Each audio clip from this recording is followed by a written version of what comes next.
Rivka Orbon, hartelijk dank om mij hier te verwelkomen bij het BIC. Tot voor kort zei ik het BHIC, het Brabants Historisch Informatiecentrum. Ja. Wat een ongelooflijk prachtige locatie. Ja, dat is het. Ja. Het is een oude burcht. Hè. Je komt binnen, al sinds ik ben binnengekomen, over een prachtige wandelbrug. En dan zie je dat statige gebouw daar staan, heel smaakvol, ook gerenoveerd aan de binnenkant. Ja. Jij werkt hier nu in functie 3-4 maanden? 4 maanden nu. Okay. Ja. Dus net pas, ja. Zullen we eventjes stilstaan bij jouw achtergrond, voordat we babbelen over jouw functie hier bij het BIC? Ja, het gebouw nog misschien even vertellen, want je bent van de andere kant gekomen. Ja. Wat bijzonder leuk is als je van de formele ingang komt. Leuk is het misschien niet helemaal het goede woord, maar dit gebouw is gebouwd na het beleg van Den Bosch in 1629. Oh ja. Dus Den Bosch was veroverd door de Staatsen. Alleen het werd nog niet echt vertrouwd. Dus de Hollanders, om het zo maar even te zeggen, die hebben deze vesting toen gebouwd met het doel om de Bossenaren eronder te houden. Ja. Dus de kanonnen staan letterlijk gericht op de Bossenbevolking. Dat is nog steeds zo. Het is ook nog steeds rijksbezit. Dus een bijzonder verhaal. Het is daarna ook nog vesting van het leger, et cetera, geweest. Ja. Het is afgelopen, voordat het gerestaureerd werd, was echt een kraakpand geweest. Oh. Maar ja, het ontstaan is wel mooi om even te vertellen. Ja. Ja, uniek dus, hè, dat het bedoeld was om de Bossenaar de papenbril. Angst aan te jagen. Terwijl dat er nu eigenlijk de bewaarplaats is van niet alleen de Bossenaren hun geschiedenis, hè, wel meerdere gemeentes hun geschiedenis. Niet van Den Bosch? Niet van Den Bosch zelf? Die zitten nog altijd in het stadsarchief apart? Ja. Oh, je meent het? Ja. Oké. Nou, dan heb ik weer iets bijgeleerd vandaag. Dat is dus het gebouw en ik kan mensen echt aanraden om hier eens naartoe te komen aan de binnenkant. Ja. Ook heel erg mooi, heel veel zon die binnenkomt. Het is heel mooi om te zien hoe dat de studiezaal meteen uitgeeft op die foyer. En jullie hebben zelfs een café, meen ik, op een bordje te hebben gezien. Dus dat is alleen maar een goed excuus om sowieso eens langs te komen. Ook voor mensen die misschien niet meteen een historisch stuk willen inzien. Want het is echt een prachtige locatie. Laten we eens eventjes stilstaan bij hoe je hier terecht bent gekomen als directeur. Laten we eerst en vooral beginnen met je opleiding. Ja, ik ben politicoloog. Ik heb gestudeerd aan de Radboud Universiteit Nijmegen. Dat heette toen nog de Katholieke Universiteit Nijmegen. En ik kom dus inderdaad, ik heb internationale betrekkingen, dus meer vakken in die richting gedaan. Ik heb een scriptie geschreven over Noord-Korea in die dagen, dus dat is echt wel wat anders dan wat ik hier doe, ja. En dan uiteindelijk, op het moment dat je bent beginnen werken, eerst nog niet in de erfgoedsector en daarna begon je meer en meer raakvlakken te krijgen met dat erfgoed. Nou, ook wisselend. Ik ben begonnen als subsidieadviseur bij PricewaterhouseCoopers, als werkgebied Zuid-Nederland. Dus ik heb veel bedrijven vooral van binnen gezien vanuit die functie. Ik ben toen overgestapt naar de provincie en daar heb ik op heel veel verschillende functies gezeten. Ook vooral leidinggevend op een gegeven moment. Het voordeel van een provincie is dat het vrij breed is. Van, Europees beleid, Europese subsidieprogramma's, duurzame energie, maar dus ook erfgoed. En ik ben afdelingshoofd erfgoed geweest. En in die periode dus veel van het Brabantse netwerk leren kennen, van de Brabantse geschiedenis leren kennen. En ik vond dat een bijzonder mooie periode. Ik ben zelf geen historicus, ik kwam echt uit een andere hoek. En mij viel op bij erfgoed en de club erfgoed dat men een ander type vragen stelde. En dat vond ik bijzonder leuk, komend vanuit meer de economische kant. En ik heb daarna nog wel een periode weer wat anders gedaan. 7 jaar directeur geweest van Brabant Advies. Is een adviesorganisatie voor provinciaal beleid. Dat deden we, die adviseren vanuit adviesraden. Die hadden we 4 in Brabant. En Provinciale Raad Gezondheid, Provinciale Raad Leefomgeving, Sociaal-Economische Raad Brabant en Young Professionals. En vanuit die adviesraden adviseerden wij dus provincie en ook andere partijen. Waarbij voor mij altijd relevant was om ook terug te kijken. Ook in onze advisering. Dus het is, ik neem het qua, misschien niet in studie of in beroep heel stevig mee. Maar ik heb wel een affiniteit met historie. Omdat ik het belangrijk vind om bij ook, besluitvorming stil te staan bij. Ook je wortels te kennen. Omdat het ook richtinggevend kan zijn. In ieder geval in de afweging meegenomen moet worden van hoe je de stap naar de toekomst weer zet. Dus. En als je dat erfgoedveld dan vergelijkt met je ervaringen bij PwC en ervaringen bij dat adviesbureau. Wat is er anders binnen die erfgoedsector? Want daarnet zei je, ze stellen andere vragen. Ja, ik ben altijd al behoorlijk geïnteresseerd geweest in het waarom. Hè? Dus dat zou je meer een onderzoeksmatige kant ook kunnen neerzetten. Maar dat historisch perspectief, dat brengen ze in. Dat type vragen stellen ze. Dus als het...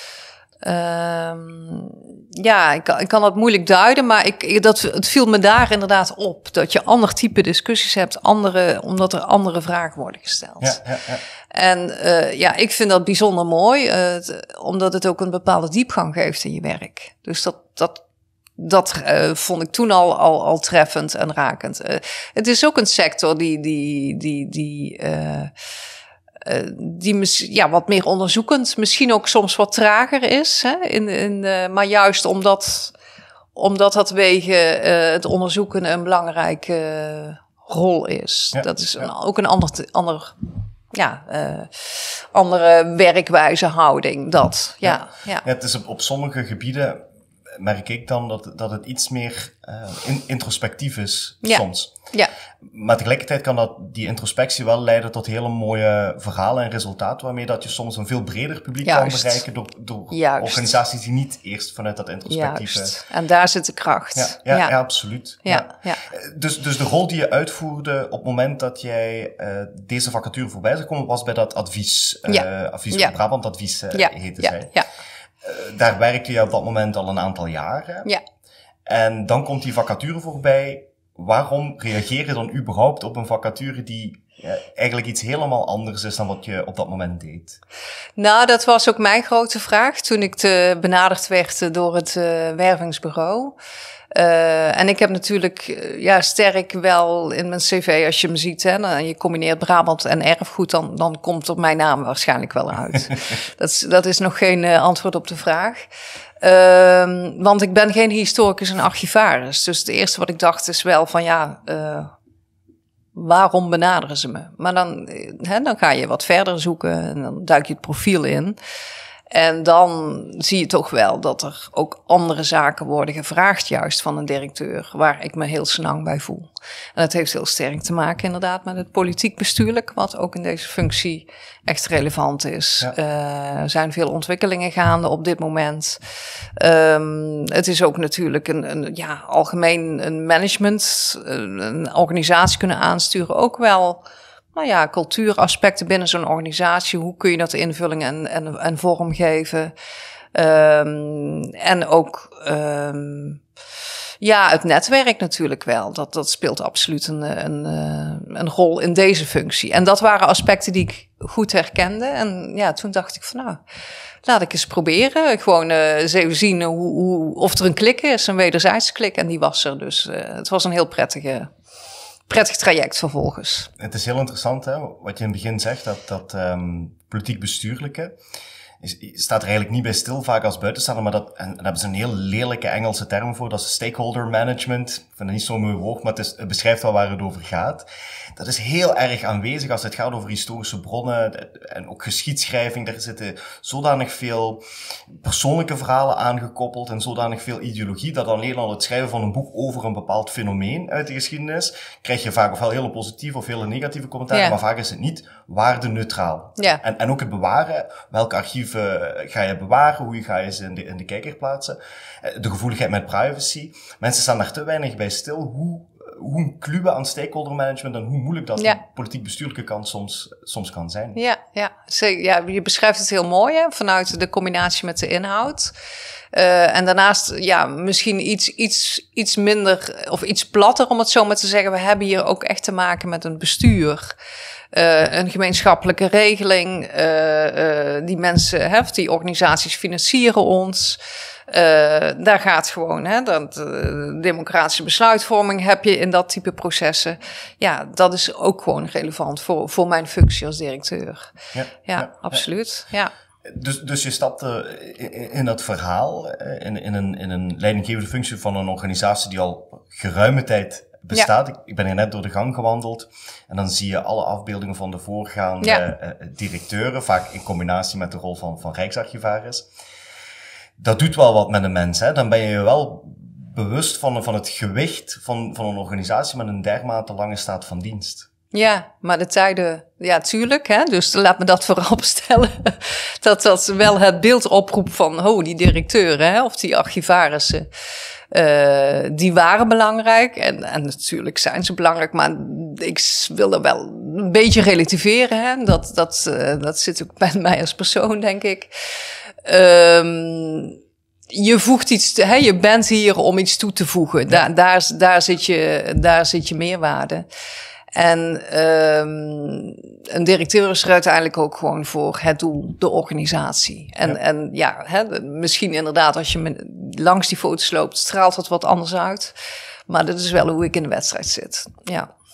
Dus je begint bij het BIC. Wat zijn de dingen die je dan eerst probeert te doen? Hè? Ik denk dat het interessant is voor de luisteraar, omdat je er eigenlijk relatief als een buitenstaander, zoals je zelf zegt, inkomt. Nou, natuurlijk had je al raakvlakken met erfgoed en deed je er al dingen mee in het verleden bij de provincie.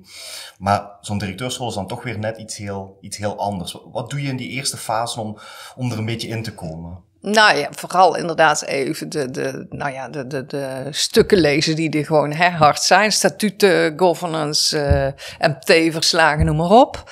Daar loop je echt even doorheen. Ik heb met alle medewerkers hier, het zijn er 52, dus te overzien, even echt een kennismakingsgesprekje gehad. Ja. Ook omdat me dat een beeld geeft van het type werk, wat ik eigenlijk nog maar in beperkte mate had. Dus dan leer je de wereld zo langzamerhand ook kennen van archieven. Naast dat het prettig is om je collega's gewoon te kennen en te weten wat er speelt. Dan gaat er eigenlijk ook wel weer een nieuwe wereld voor je open. Dat is ook heel mooi om te zien. Hè? Iedereen weet dat in archiefland, maar de mate van digitalisering, hoeveel invloed dat heeft op het dagelijks werk, dat is een ontwikkeling op zich natuurlijk. Dus ik vind het ook mooi om hier te zien dat mensen geschiedenis gestudeerd hebben en tegelijkertijd kennis van die-hard kennis van ICT en digitalisering hebben. Die hebben we gewoon in onze organisatie, die combinatie ook. En dat maakt het natuurlijk wel heel mooi en ook wel, daar zit ook de ontwikkeling, het perspectief. Ja. Waarbij, dus dat heb ik als eerste gedaan, kennismaking met mensen. Ik ben nu vooral ook nog steeds een ronde, zoals jij ook bezig bent, een ronde kennis aan het maken met de verschillende directeuren van de RAC's. Ja. Nationaal Archief, ook onze regionale archiefclubs, zoals in Zuidoost-Brabant, in Eindhoven, in Tilburg, West-Brabant. Om op die manier steeds meer gevoel te krijgen van hoe ziet het hele landschap eruit. Ja, hoe vullen ze het in? Hoe vullen ze het in? Er zitten veel verschillen tussen. En ook om daar wel expliciet de samenwerking ook te zoeken. Omdat ik vind, als archiefclub, archieforganisatie, zit je in een context waarin je per definitie niet concurreert, zou ik zeggen. Maar elkaar kunt versterken. En soms heel concreet, zoals we met de Rijksarchieven, die allemaal in die provincies zitten, veel te delen hebben in het ontsluiten van het Rijksarchief. Ja. Dus laten we daar maar eens mee beginnen. Maar in het kader van digitalisering kun je natuurlijk ook heel expliciet zeggen van niet de archieforganisatie is meer de leidend, maar degene die de archieven gebruikt. En dan is hoe ontwikkel je qua digitalisering door en hoe zorg je ervoor dat die gebruiker iets intypt en het eigenlijk niet meer uitmaakt op welke op wiens site dat is. Ja, dus dat zijn ontwikkelingen die mega interessant zijn. Ja. Waar ik natuurlijk zelf niet zo gepokt en gemazeld in ben. Maar wat ik prettig vind om te zien, dat die kennis hier is. Ja, en dan kan je vertrouwen op de expertise van je medewerkers. Ja. En natuurlijk dat hele verhaal van linked open data en het zo van decentraal kunnen bewaren en vinden is enorm belangrijk. Het helpt ook dat er nationaal een aantal kaders zijn, netwerk digitaal erfgoed en dergelijke. Maar het is denk ik heel erg nodig dat er een goede samenwerking komt tussen de verschillende archiefinstanties, groot en klein. Ik denk dat die grotere partijen het pad kunnen effenen voor de wat kleinere partijen die financieel niet de middelen hebben om alles zelf uit te dokteren. Want de uitdaging, het staat hier ook op het bord, mensen zullen het misschien niet zien op de camera, staat ook IDPO. Die uitdagingen van digitalisering zijn natuurlijk immens. Ja. Er zijn heel veel stappen gemaakt al met het digitaliseren van erfgoed, maar in die gemeenschappelijke regeling, naast die historische archieven, hebben jullie ook archieven die net door gemeentes gedeponeerd worden, die nog relatief recent zijn. Ja. En daar zal in de toekomst meer en meer digital born, dus dingen die gewoon digitaal. Absoluut. En dat is een enorme uitdaging, want een archief, en misschien moeten we dat wel of niet willen, is geen datacenter. Nee. Nee, het is zeker niet waar we vandaan komen. Nee. Dus het is in die zin echt een hele stevige stap. En het is een stap waar nog heel veel uitdagingen aan zitten. Hè? Ja. Want inderdaad, je hebt het analoge, je hebt het analoog gedigitaliseerde en je hebt straks digital born. Ja. Dus heel hybride vormen. En hoe geef je daar, hoe ontsluit je dat op een manier die voor de inwoner, de rechtszoekende burger, ook echt goed toegankelijk is. Ja. Dus dat is een enorm belangrijk aspect in het werk. En dat heb ik nu in de afgelopen 4 maanden in ieder geval in de volste omvang wel gezien en ervaren. Ja. En dan is het alleen maar goed dat er samenwerkingsverbanden kunnen zijn die wel nationaal plaatsvinden. Ik hoop dat de particuliere archieven, waar ik zelf deel van uitmaak, daar ook een plekje in hebben, want wij zitten met exact dezelfde vraagstukken en zo mogelijk nog kleinere budgetten om die vraagstukken op te lossen. Ja. Dus ik kijk heel erg uit naar een groter initiatief waar we allemaal in samenkomen. Ja. Er zijn nog 1 vraagje over jouw positie voordat we het breder hebben over het BIC zelf. Wat is het belangrijkste dat een leidinggevende van een archief moet doen? Volgens jou? Goed. Hè, ik zit in de hele prettige positie, laat ik het zo zeggen, dat het een heel goed functionerend MT is. Hè? Want dat zijn wel, voor mij in ieder geval, belangrijke mensen in het totaal. Dus we hebben het faciliteren daarvan, het ook samen, dus strategisch de koers uitzetten. Dat vind ik echt iets wat, rol van directeur, waarbij ik heel sterk het collectief van het MT ook zoek. En inderdaad, het bestuurlijke politiek, dus de hele financiering en het zekerstellen van je commitment vanuit die partijen is een hele relevante. En voor de rest is het inderdaad ook echt randvoorwaardelijk van, hoe ga je met HRM-beleid om? Dat type vraagstukken, staat ook gewoon echt op mijn agenda. En zeker in het kader van de uitdaging die we daarnet hebben besproken als het gaat over digitalisering. Personeelsbeleid is dan enorm belangrijk, omdat het profiel dat men vroeger had voor iemand die in een archief werkte, net hetzelfde als iemand die in een bibliotheek werkte, is ingrijpend anders dan wat dat tegenwoordig behelst. Ja. Door de uitdagingen van die digitalisering. En de mogelijkheden natuurlijk. Het is geen zwaard van Damocles digitalisering. Het is vooral een middel en het biedt prachtige mogelijkheden. En dat hele metamorfose-project in Nederland, dat eigenlijk de bedoeling heeft om een tweede volledig digitaal archief op te bouwen van alles wat er fysiek beschikbaar is prachtig. Maar het is moeilijk om mensen te vinden die het combineren. Ja. Een historicus, ICT'er, dat soort van mensen kom je niet zo vaak tegen. Kom je niet vaak tegen. En dat is wel grappig dat we hier dan net Je moet ze bij wijze van spreken uit de jaren 80 plukken. Hè? Toen de werkloosheid onder historici groot was. Ja. En die toen een ICT-werk hebben gevonden. Nee, het is absoluut een combinatie die gewoon niet veelvuldig aanwezig is. En tegelijkertijd... wij zoeken, als wij bijvoorbeeld met nu ook weer een functie bij archief en archiefbeheer, niet per se een archivaris. Hè. Het kan ook uit gemeenteland, iemand die echt veel met informatie juist en data ervaring heeft opgedaan. Ja. Dat kan ook een hele goede route zijn. Dus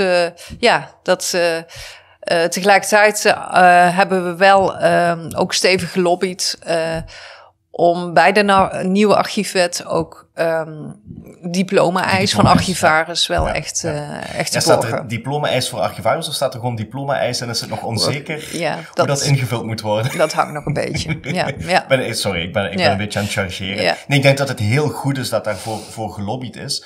Omdat het niet zoiets is waar je zomaar even inrolt. Hè. Het moet secuur gebeuren, want anders dan wordt de hele belofte van digitalisering, van vindbaarheid, bruikbaarheid en duurzaamheid, dat wordt dan een luchtkasteel. Het moet wel op de juiste manier gebeuren. Want anders dan doen we de hele oefening weer eens over binnen 20 jaar, omdat de databestanden niet meer te lezen zijn. Ja.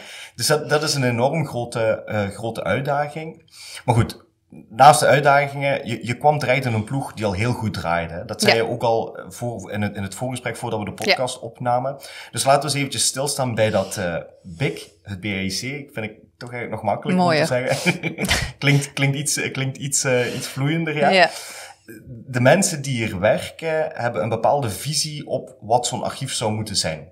En dat heb je waarschijnlijk ook gemerkt in de 4 maanden dat je hier al zit. Wat zijn de kernwaarden die daar naar voren komen? Ja, we hebben letterlijk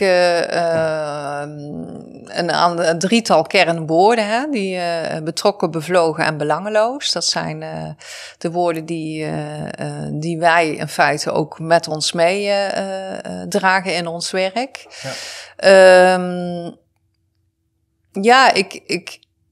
Wat mij als eerste opviel, ik kwam natuurlijk van strategisch beleid en ik zit nu toch wel wat meer in een operationele organisatie. Mm-hmm. Hè? En wat opvalt in deze organisatie is dat er toch wel, ik vind echt het DNA van klantvriendelijkheid. Hè? Ja. Dus er is het onderdeel, hè? Je hebt het onderdeel collectie en publieksdienst. Ander onderdeel is publieksdiensten. En je merkt gewoon dat het DNA van klantvriendelijkheid en publiek echt door de organisatie. Dus het is zeker bij publieksdiensten speelt het een rol, maar je merkt het ook bij collectie. Ook bij, inderdaad, van hoe we over ons gebouw denken.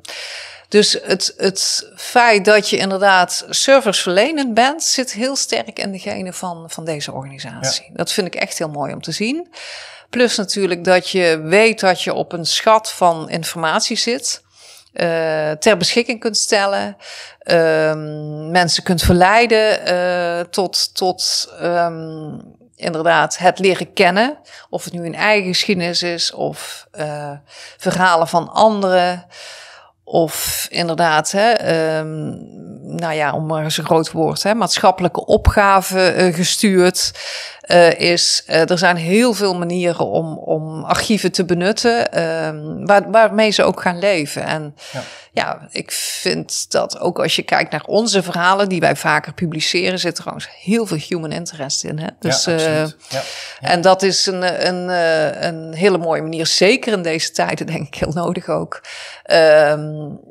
Is me echt opgevallen. En daar ben ik trots op. Want er was een benchmark. Toen ik net de eerste maand kwam het cijfer daarvan uit. We hadden een 8,5. Dus denk ik van wow. Een van de hoogste scores wel. En zeker voor een grote archieforganisatie. Dus Ik denk dat het BIC heel veel dingen zeer goed doet. En publiekswerking is daar absoluut één van.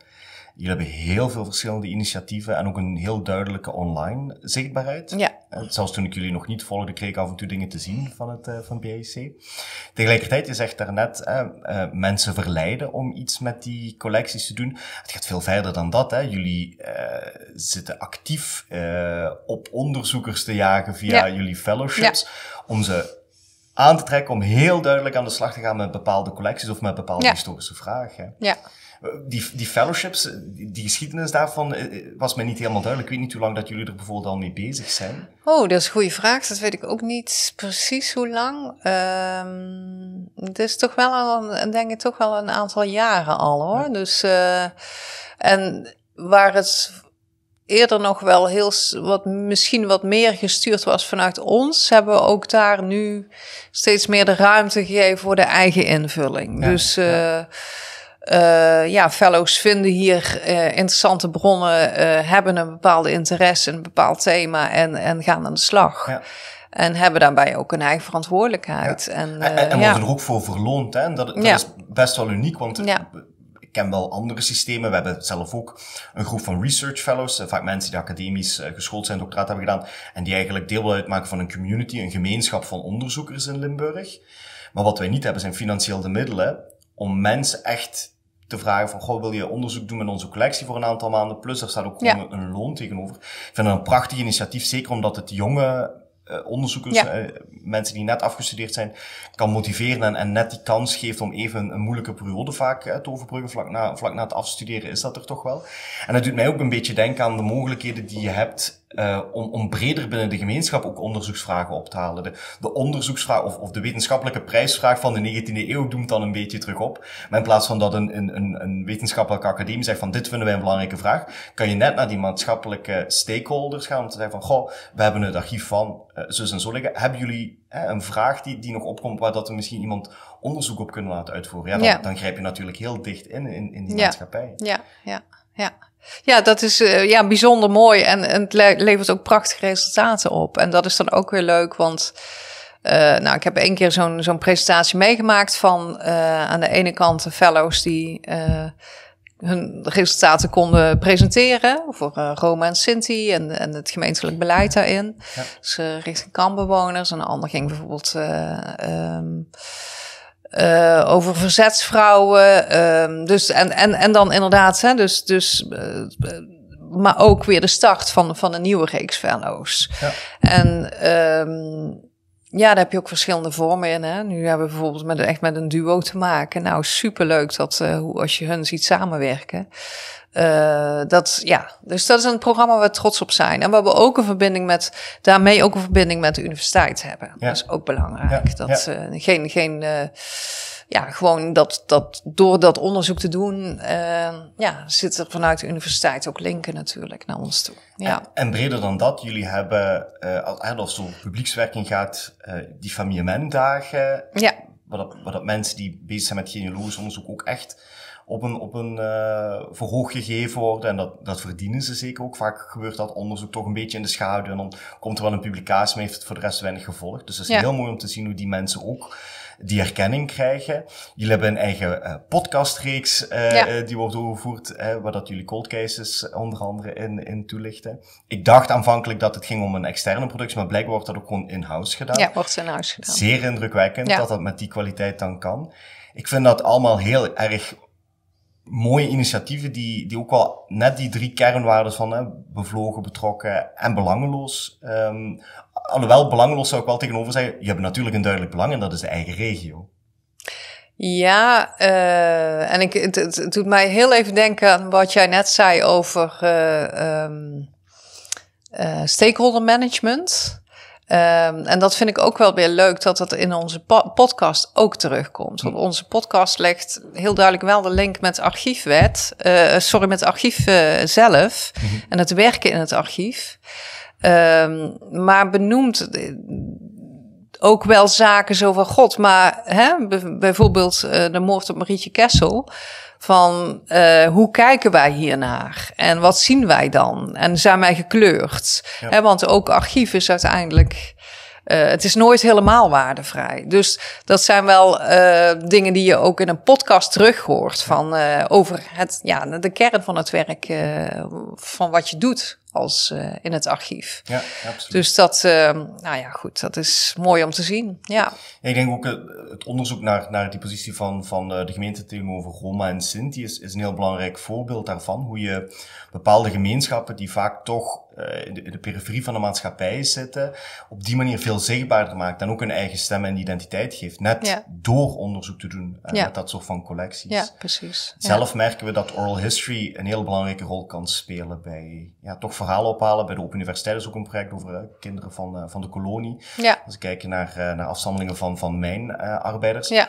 Die staatsarchieven, of de archieven van de staatsmijnen, daar vind je wel een bepaald verhaal in. Maar dat is zeker niet het hele verhaal. Vaak moet je het dan toch nog gaan opzoeken bij de mensen die het ofwel nog hebben meegemaakt of andere archiefvormen. Precies, en zo krijg je dus, dat zullen jullie zeker doen bij jullie archieforganisatie, maar ook wel meer beeld bij de hiaten eigenlijk in de archieven die je hebt, die toch vooral overheidsgedomineerd zijn. Ja. Ik vind ook dat we hebben in ons meerjarenprogramma daar ook echt een ambitie op geformuleerd. Hè? Het verhaal vertellen van minder bekende geschiedenis. Dus dat betekent ook dat wij thema's vastpakken als vrouwen protesterende vrouwen of de queer samenleving. Ja. Weinig van vastgelegd, maar wel degelijk aanwezig al jarenlang in onze samenleving. En dat vraagt dus inderdaad om wat creatiever en andere vormen. Ja. Dat is een van de krachten, vind ik dan, van een archiefinstelling zoals diegene waar dat ik voor werk, vanuit die particuliere archief, is dat je veel breder kan nadenken van welke organisaties zijn er binnen die samenleving en ook welke bedrijven die we actief kunnen benaderen. En wij moeten dat doen omdat de archieven die wij hebben vallen niet onder de archiefwet en moeten dus niet overdragen aan ons.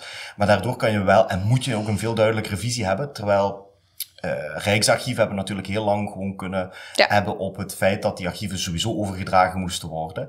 En dan merk je toch wel de tendensen van deze tijd, dat we veel kritischer beginnen na te denken over, maar wat missen we nu eigenlijk? Precies. Wat zit hier niet in? Welke verhalen, welke individuen? En welke verhalen wil je echt verteld hebben? Hè? Ja. Ook op dat regionaal niveau. Ja, absoluut. Want daar had je het net ook even over van ik heb ooit, inderdaad, toen ik bij erfgoed werkte bij de provincie, hebben we verhaallijnen geformuleerd.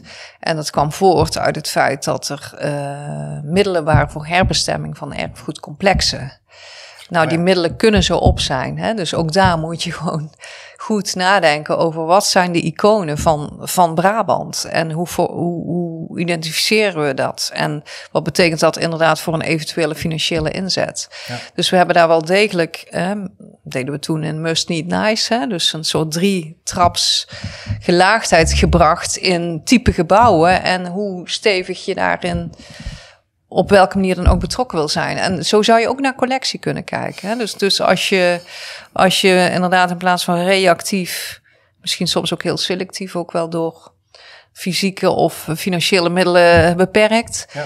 Maar hoe zou je inderdaad ook de stap kunnen zetten naar proactief en ook richtinggevend daarin kunnen zijn. Ja, het is heel mooi en ik denk ook wel dat digitalisering zorgt voor meer manieren om veel flexibeler om te gaan met erfgoed. Want hier hebben we het echt over materieel erfgoed en de herbestemming van gebouwen, archieven. Ja, die zweven ergens tussen. Ja, natuurlijk zijn het fysieke voorwerpen, maar waar het eigenlijk om gaat zijn de verhalen die erin zitten. Een van de interessante dingen, ik heb een tijd geleden een podcast gedaan met Wouter Dame, die is adviseur digitaal erfgoed bij het Huis voor de Kunsten in Limburg. En zij hadden eigenlijk een kunstenaar losgelaten op het idee van erfgoed. En in plaats van metadata die gekoppeld is aan duidelijke trefwoorden, was die kunstenaar erop gekomen van, ik kan eigenlijk bepaalde voorwerpen, dat kan ook voor archiefdocumenten, metadateren aan de hand van bepaalde emoties die dat bij mensen oproept. En dat vond ik wel een heel interessante, heel andere manier voor een kunstproject om te gaan met wat zit er nu eigenlijk in die archieven. Ja. En dat is niet alleen feitelijke kennis, dat zijn ook dingen die net heel veel emoties oproepen, die human interest verhalen, die dan toch mensen naar zo'n archief ook denken van, eigenlijk wil ik hier meer over weten. En als je mensen op die manier kan prikkelen, dat die emotionele connectie kan laten maken, ik denk dat dat een manier is om archieven een heel lang leven te laten Ja, precies. Absoluut. Ja. En ik denk dat want in overheidsarchieven zijn vaak net wat droger, et cetera. Dus je moet echt wel wat verder zoeken, wat dieper kijken, wat zit er achter deze materie. Ik denk bij particuliere archieven dat je er soms ook sneller kunt zijn. Hè? Omdat het is makkelijker aan zich al aansprekende verhalen zijn die je ophaalt. Of we hebben hier de dagboeken van de Kwaai bijvoorbeeld. Of dan lees je letterlijk in feite de geschiedenis vanuit het perspectief van een commissaris in die tijd. Ja, dat leefde een pak meer. Ja, je had het daarnet over, jullie hebben, net zoals ieder Rijksarchief natuurlijk, een bestuur. Dat komt ook vanuit die gemeenschappelijke regeling. Is het eenvoudig of is het toch een uitdaging om al die verschillende gemeentes en die stakeholders te overtuigen van dat meer inhoudelijke verhaal dat je net vertelde? Nee, dat is... ik zit even te denken. Er zit geen discussie, laat ik het zo zeggen, op de invulling van onze taak op die manier. Okay, ja. Wij zeggen ook altijd, wij gaan over... dus onderdeel van een archief is gewoon publieke ontsluiting. Ja. Dus we hebben aan de ene kant het letterlijk bewaren, maar het ontsluiten is ook gewoon een maatschappelijke taak die wij invulling geven. Daar zit weinig discussie op. Okay. Tegelijkertijd is het ook zo dat we natuurlijk wel degelijk voelen dat gemeentelijke financiën en eigenlijk ook rijksfinanciën gewoon onder druk staan. Dus dat is wel een discussie die ik moet slechten met ook onze deelnemers.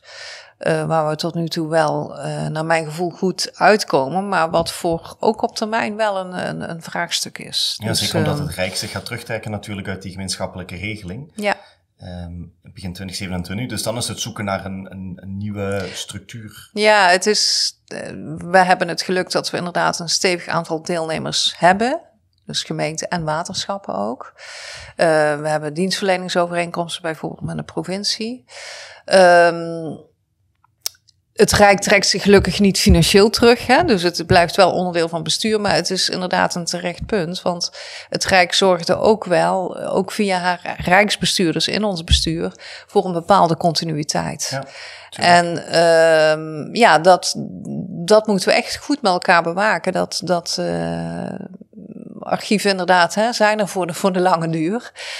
Dat goed invulling blijft krijgen. En natuurlijk ook een continuïteit die dat lokale aspect overstijgt. Juist, ja. Regionaal aspect zelfs overstijgt, zou ik moeten zeggen. Waardoor dat die grotere projecten wat makkelijker in stand te houden zijn. Ja. Omdat, wat ik soms merk in contacten met gemeentes, is dat ze hebben een zeer terechte vraag als het gaat over informatiebeheer, maar verliezen daardoor soms iets te snel uit het oog dat de burger eigenlijk de aandeelhouder is van zo'n archief. De burger verkiest die politici natuurlijk die in de gemeenteraden zitten, maar het geld van de burger zorgt ervoor dat dit alles mogelijk is. En de burger heeft ook gewoon interesse in goede en soms zelfs smeuïge historische verhalen. Dat is gewoon zo, daar moeten we niet onnozel over doen. Ja, precies. En dat is ook een hartstikke mooie functie van het archief natuurlijk. En dan heb je inderdaad ook nog de rechtszoekende burger. Dus je hebt ook... Het archief is gewoon een wezenlijk onderdeel van een democratische rechtsstaat. Volgens mij hoeven we daar niemand van te overtuigen. Als je alleen even naar de VS al kijkt, dan weet je dat het er gevoelig ligt.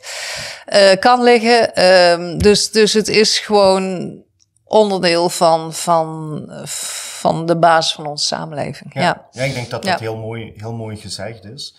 Een van de grote mogelijkheden en uitdagingen van de toekomst is digitalisering. We hebben het daar net al kort over gehad. Denk jij dat deze locatie op deze manier zal blijven bestaan, ook als digitalisering steeds belangrijker wordt?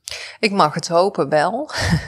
Het is, we houden natuurlijk ook gewoon een analoog archief. Hè? Dus je wil de actes en alles wat hier te zien is, wil je gewoon niet weggooien. Dus het moet een plek blijven houden. Het is een bijzondere plek waar erfgoed ook samenkomt. Ja. En op ons terrein, en dat maakt het helemaal compleet straks. We hebben een restauratieatelier, hadden we, want dat restaureren, dus het grote werk, zeg maar, de grote opdrachten besteden we steeds meer uit. Ja. Dus dat restauratieatelier wordt nu verbouwd voor kantoor ten behoeve van Erfgoed Brabant. Ja. En dat is, je hebt de Stories and the Stones in erfgoed. En Erfgoed Brabant gaat ook over stories. Hè. Er zit dus wel degelijk, denk ik, heel veel synergie in onze samenwerking. Soms ook een beetje overlap, maar vooral synergie. Die we met elkaar kunnen gaan opzoeken. En dan wordt dit terrein wordt ook een Brabantse erfgoedlocatie. Ja, dan wordt het eigenlijk ook gewoon een soort van kennishub. Hè? De Universiteit in Maastricht is veel bezig met die Brightland campussen. Die hele idee is, als we mensen samen puzzelen, dan komt er vanzelf wel iets moois uit. Daar hoef je zelfs niet heel erg op te sturen, want je loopt bij elkaar de kamer binnen en zegt van, goh, ik heb een leuk idee. Ik denk dat het naast synergie kan zorgen voor heel veel mooie nieuwe projecten waarschijnlijk. Ja. Omdat de verbintenis is dan met de universiteit waarschijnlijk ook weer net iets groter. Of worden zij niet gekoppeld? Zij hebben de directe verbinding met de leerstoel. Hè? Ja. Daar zit een directe verbinding. Ja. Overigens werken wij daar ook alweer. Ja. En met zo'n fellowships ook direct in samen. Dus dat zijn al samenwerkingsvormen die bestaan. Maar je hoeft geen bibliotheek dubbel te houden. Dus dat zijn ook dingen die je samen kunt... dat landt dan bij ons. Ja. We hebben straks ook opnieuw weer een podcastruimte. Dat zijn dingen die je volgens mij prima ook direct kunt delen. Naast het feit dat je... bij ons zitten de verhalen... Ja, en zij kunnen erin beginnen te graven om ze boven te halen. Ja. En het is inderdaad wel interessant. De luisteraars zullen dat waarschijnlijk wel weten, want ze hebben wel wat meer podcasts geluisterd waarschijnlijk. Maar het idee dat digitalisering ervoor zou zorgen dat archieven geschoond kunnen worden of dat ze weggegooid kunnen worden, is natuurlijk nonsensicaal. Hè? De spullen die we fysiek hebben, die blijven. Ja. En er komen zeker ook nog wel veel fysieke archieven onze kant op. Ja. En tegelijkertijd biedt digitalisering ook wel kansen om met grotere groepen vrijwilligers samen te werken rond crowdsourcing of om bepaalde gegevens te metadateren. Wij doen dat zelf voor fotocollecties bijvoorbeeld. Ja. Ja. Daar merk je wel dat het heel leuk is om na te denken over op welke verschillende manieren kan je dat digitale erfgoed of erfgoed dat gedigitaliseerd is, inzetten om weer andere groepen mensen te bereiken. Ja, absoluut. We hebben jongere generaties dan. Juist, ja. Ja, ik vind ons project Brabant in Beelden ook prachtig. Hè? Dus dat doen we ook heel nadrukkelijk weer samen met andere organisaties, archieforganisaties in Brabant. Maar als je ziet wat voor de hoeveelheid beeldmateriaal die we hebben en hoe levend dat eigenlijk is. Iedereen vindt het leuk om te zien hoe een stad ooit eruit zag, hoe mensen daarin bewogen. Dat zijn plaatjes die zijn meteen levend en heel erg gemakkelijk toegankelijk. Ja, absoluut. Dat maakt erfgoed ook en archief dus ook heel snel toegankelijk. Ja. Het is wat anders dan graven in de... Er is iets meer technische kennis soms voor nodig. Al is het soms ook best wel complex om een foto waar dat voor de rest geen metadata bij zit, te kunnen plaatsen in de tijd en soms ook gewoon fysiek te kunnen plaatsen in een plek. We hebben dat zelf gemerkt. We hebben een vrijwilliger, Peter, die bezig is geweest met het digitaliseren van de fotocollectie van de Limburgse Land- en Tuinbouwbond. En soms, dan kon hij helemaal niet achterhalen waar zo'n foto dan genomen was of wanneer. Ja. En als je het dan kan uitzetten in een soort van crowdsourcing via Facebook of via de kanalen van de LLTB zelf, is het heel mooi wat je daar allemaal uit terugkrijgt. Mensen vinden het ook gewoon heel leuk om zelf met dat erfgoed op een of andere manier aan de slag te kunnen gaan. En om het op die manier terug te kunnen laten herleven. Absoluut. Eigenlijk. Ja. Dat hebben wij ook, hè? Zo hebben we onze website ook echt vormgegeven. Ja. Dus heel erg op community gericht. Dus ook het kunnen inbrengen en het kunnen reageren, het interactieve. Die bestaat al een aantal jaar. Dus we gaan nu een stap zetten om dat opnieuw weer door te ontwikkelen, maar precies wel vanuit deze filosofie. Ja, de website is trouwens ook daaruit blijkt die publieksgerichtheid van jullie. Hè? Jullie hebben een chatfunctie waar mensen meteen met vragen terecht kunnen. Ja. Ook in avonturen. Ik vind dat heel indrukwekkend. Er zijn weinig archieven die dat hebben. Je hebt echt het idee dat service-mindedness gewoon front and center staat op die manier. En tegelijkertijd, als je door de website gaat, zie je ook dat er heel goed is nagedacht over dan moet ik dan weer zo'n lelijk Engels woord. De mogelijke customer journey, de mogelijke profielen van mensen die naar die website zouden kunnen toegaan. Mensen die meteen naar een catalogus willen gaan, maar je hebt ook die verhalen waardoor dat mensen kunnen graven. Of die fotocollectie die meteen wordt. En waardoor dat mensen met heel verschillende achtergronden die iets heel anders willen. En natuurlijk ook bouwplannen, maar dat laat ik dan eventjes aan de zijkant liggen. Ik vind dat heel, heel slim gedaan, omdat je daarmee veel meer mensen veel sneller aan net die materie helpt, of net die bronnen helpt waar ze naar op zoek zijn. En zelfs bronnen waar ze misschien op voorhand niet van zouden weten dat ze überhaupt bestaan. Ja, daar is heel goed over nagedacht over die website. Ja. En wat wordt de volgende doorontwikkeling? Want hij staat toch al heel goed Ja, het is meer de techniek erachter die volgens mij op een aantal vlakken beter kan. Dus we krijgen wel eens een reactie van god. En er is weer zoveel meer mogelijk. Dus het is echt de techniek achter de site waar we mee aan de slag gaan in een nieuwe vorm. Ja. Buiten de website, wat is het grote project in de toekomst van het BEC? Of is dat iets te snel na 4 maanden om dat te vragen? Nou, AI is toch wel een vraagstuk. Ja. We doen er al dingen mee, maar we willen echt gewoon nog een stuk steviger verkennen wat we er echt mee kunnen. Dus dat vraagt iets van, de mensen die er nu al mee bezig zijn, die willen we echt bij elkaar brengen. Samen met ook externen die in die wereld zitten. Om te kijken van wat is er mogelijk? Hè? Hoe kun je daar op doorontwikkelen? Waarbij we wel trots zijn op het feit inderdaad dat die chatfunctie wel nog steeds een persoonlijke, er zit een persoon. Ja. Dus je wil die nabijheid, dat persoonlijke wil je er wel inhouden. Dat is onze grote kracht. Ja, dat denk ik ook. Ja. Mensen worden er knettergek van als ze bij een bank al niet meer met een persoon kunnen babbelen. En ik denk, zeker een plek waar dat mensen naartoe gaan om die verdieping te vinden. En dan kan je nog denken voor de mensen die meer vanuit van een soort van rechterlijke informatie of bouwplannen, dat die in een ander portaal terechtkomen, want die hebben vaak. Maar zeker de mensen die verdiepende informatie willen, die verdienen het ook gewoon dat er een persoon met een babbel. Ja, dus dat is een van de vraagstukken. En inderdaad de terugtrekkende beweging van het Rijk. Dus hoe zorg je dat het belang van een bepaalde continuïteit ook echt wel geborgd blijft. Ja. Dus bijvoorbeeld in ons bestuur, dat gaat straks veranderen. We willen wel echt een aantal onafhankelijke mensen erin houden. Dus dat het niet alleen inderdaad directe belang van deelnemers is, maar ook ten behoeve de gemeenschappelijke regelingen. Ja, ten behoeve van ons welzijn als totaal, als organisatie ook. Is dat dan, en met die vraag ga ik eindigen, want dat is een beetje wat technisch.